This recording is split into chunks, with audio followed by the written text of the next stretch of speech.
Born in a poverty-stricken house of a tobacco farmer, Dolly Parton was one of the 12 children of the Parton family, living in the Smoky Mountains of Tennessee.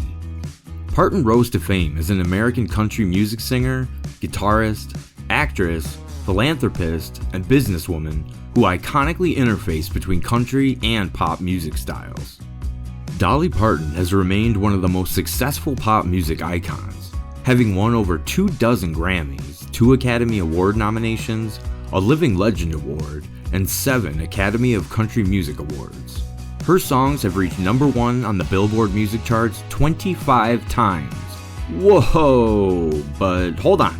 The Queen of Pop's music success and fame are not limited to screen and audience. She owns the biggest and most famous theme park in America, the Dollywood, which receives over 3 million guests annually.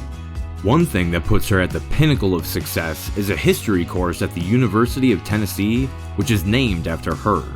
Moreover, Parton's philanthropic efforts have made her one of the most favorite and most discussed celebrity icons ever.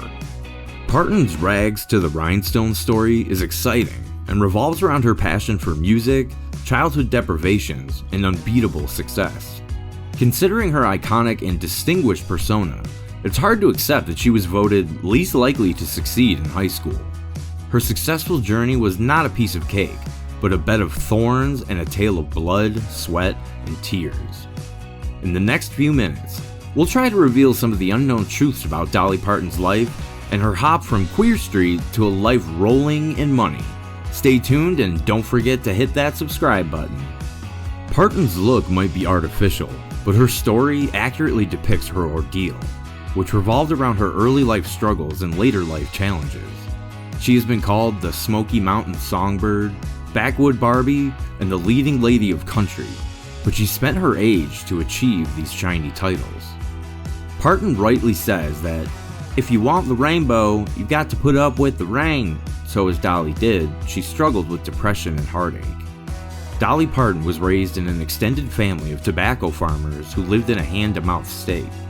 We had 3 rooms, a pan, and running water when we'd run in games. We took baths in the river during the summer months and used small pan of water in the winter to get clean. Parton was the 4th of her 12 siblings and was born in 1946. Like others, she was also responsible for raising a newborn. Her tragedy began at a very young age when she had been given the responsibility of her newborn brother to feed and rock him to sleep at night. Sadly, the newborn could not survive, leaving Dolly melancholy. According to Parton, her childhood was so deprived they only had 2 rooms to live in, and she would have to bundle up with her 3 other siblings to sleep to cope with the cold weather. The pop music icon was also bullied in her childhood, adding miseries to her troubled early life. She said, "We were impoverished, big family didn't have good clothes, so we got bullied." At 10 years of age, Parton started singing and playing guitar on the radio and Tennessee television. She also used to perform in church. One day, her uncle announced that she would appear in a TV show called Cast Walker Farm and Home Hour. At just 13 years of age, Dolly Parton was a regular performer and soon made her debut on stage with Johnny Cash for the Grand Ole Opry Show. After completing high school, Parton moved to Nashville to chase her dreams of being a pop star. In Nashville, Dolly Parton became the disciple of country music singers and Grand Ole Opry star Porter Wagoner. She kept singing in his show, replacing Norma Jean. Whoa, but hold on, there was a bash waiting for her. The audience found her performance terrible compared to Norma Jean and wanted Jean back on stage. However, Wagoner managed to have some duet performances with her, and Parton successfully made her way from an impoverished home to the hearts of country music fans from coast to coast. Luck kissed Parton's feet, and she soon attracted the attention of music moguls at RCA Records, where she recorded numerous hits with Wagoner. She met her dreams. Dolly Parton emerged as the country's most popular singer. 1974 was the time when Dolly discontinued her work with the Wagoner and started her solo career. The decision did not put speed breakers to her success, and she was chosen as the Female Singer of the Year award by the Country Lyric Association within 2 years. The 1970s were a high time for Dolly Parton. She won her first Grammy for her song Here You Come Again. After this, Parton received more Grammys for her songs, including 9 to 5 and Shine. In the 1980s, Parton made her film debut and produced the hit films 9 to 5 and Best Little Horse in Texas, for which she sang her most famous song, I Will Always Love You. Whitney Houston later recorded the song for her film The Bodyguard, which sold millions of copies worldwide. Apart from her screen debut, Parton took another adventurous ride and opened her theme park in Tennessee, Dollywood, in 1986. The venture included the Dollywood theme park, the Splash Country Water Park, and several dinner venues such as the Dolly Parton Stampede and Pirates Voyage. She also laid the foundation of the Dollywood Foundation, her nonprofit organization that focuses on sparking the love for books in young children. Parton believes that the foundation is all about the love for her father, as he never knew how to read and write. In the 1990s, Parton was hoping to skyrocket with success. Some of her albums in the 1990s did not sell well. In '94, Parton wrote her autobiography, Dolly, My Life and Other Unfinished Business, a bestseller in the United States. In 1999, 9 to 5 Stars was inducted into the Country Music Hall of Fame. However, the next millennium made her achieve commercial success, and she has released records on various independent labels since 2000, including her label, Dolly Records. The Queen of Pop Music also produced other work, Run Dolly Run, published in 2022, earning Dolly another mile of success.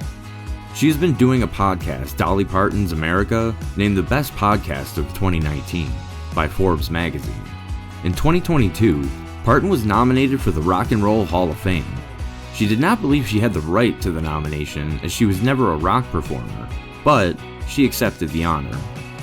Parton has composed over 3,000 songs over 50 years and sold 100 million records worldwide.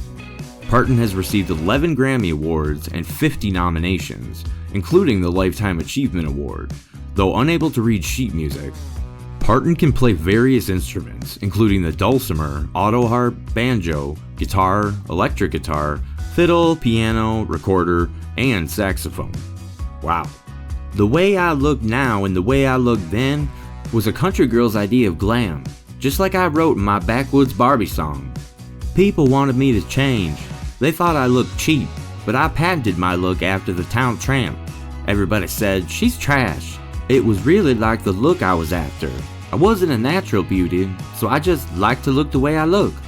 Parton, the wealthiest country music star with a present net worth above $500 million, knows where to spend her money. She invests in her evergreen youthful appearance and for philanthropic causes and has opened numerous business ventures. She has been ridiculed for her appearance, and her looks reflect that. It takes a lot of money to look this cheap. When asked about her altered appearance by cosmetic procedures, she famously said, "If I see something sagging, bagging, or dragging, I'll get it nipped, tucked, or sucked." The gossip regarding her looks does not end here. She has also remained a topic of discussion for her tattoos, for which she explained, "Most of my tattoos came because I'm fair, and I tend to scar when I get any cut. I've had surgeries for different things, and if scars didn't heal properly, I just gotta put tattoos to take that sting out." The living legend, now 78, has no plans for retirement shortly. In June 2024, Parton announced another venture titled Hello, I Am Dolly, with the goal of opening in Broadway 2026. She married Carl Thomas Dean in 1966, and both are still committed to each other. She admits that, "We're very proud of our marriage. It's the first for both of us and the last." There's another romantic side to their relationship.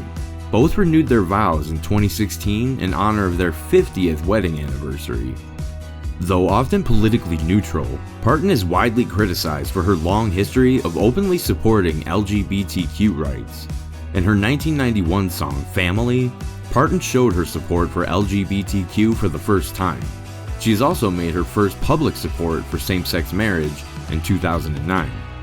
"Oh, I'm always encouraged, I'm not encouraged. They've made me the poster child. I think only because I'm so outspoken about being accepting of people in general. I do not believe that we should criticize and judge other people. I think we should be accepting and loving. We are all God's children. We are who we are, and we should be allowed to be who we are. Parton has always been open about her affinity for cosmetic procedures and plastic surgeries, admitting that she has undergone several operations to enhance her features. Her trademark hourglass figure, vibrant complexion, and full lips and breast implants have been attributed to the magic of plastic surgery. While some people widely criticized her for altering her appearance, others commend her for being honest and upfront about it. Dolly Parton has a bashing surprise for her fans in 2024. The country legend has been working secretly on one of her mega albums to release this year. Parton has put significant efforts into making this new album, which will be her 50th record and is called Dolly Parton Smoky Mountain DNA. The secret album is believed to cover the country singer's heritage and features 30 songs, including collaborations with 20 family members. Ultimately, we extend our best wishes to Dolly Parton, who has served the music for her life and deserves to be celebrated as one of the most influential and ruling music moguls ever.